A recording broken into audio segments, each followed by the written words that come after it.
గారికి తండ్రి గారికి నా వందనాలండి.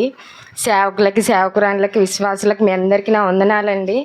నేను చెప్పే సాక్ష్యం ఏంటంటే 2019లో మా పెళ్ళి అయిందండి.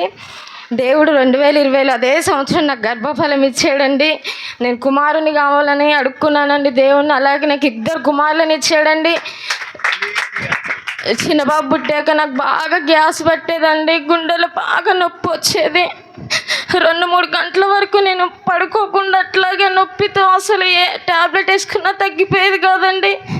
ఏదో తెలియని బాధ, నొప్పి, అసలు నాకేమైపోతుందని ఏదో ఆందోళన ఉండేదండి. మరి దేవుడు నాకు అయ్యా నేను బాప్తీసం తీసుకుంటాయా, మరి నాకు ఆ గ్యాస్ కూడా రావద్దని ప్రార్థన చేసుకున్నానండి. మరి దేవుడు నాకు అసలు ఇప్పటి వరకు కూడా గ్యాస్ అనేది లేకుండా చేసాడండి. మొన్న మా చిన్న బాబు మీద కూడా కీడు కనపడిందండి నాకు. నేను ఎవరికి చెప్పుకోలేదు, డాబు మించి పడిపోయినట్టు కనపడిందండి.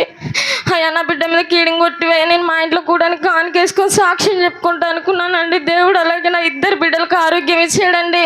ఆ కీడుని కూడా తొలగించాడండి. క్రీస్తు సేన సహవాసానికి వచ్చినాక నాకు 2 కుమారులను ఇచ్చాడండి. దేవుడు ఆరోగ్యం ఇచ్చాడండి. నాకు గొప్ప కార్యం చేశాడండి. మరి అలాగే మా మామయ్య గారికి కూడా మాట రావాలని ప్రార్థన చేయండి. మా మరిది గారికి కూడా వివాహం కావాలని ప్రార్థన చేయండి. నా గురించి, నా కుటుంబం గురించి ప్రార్థన చేయండి. మీ అందరికీ నా వందనాలండి.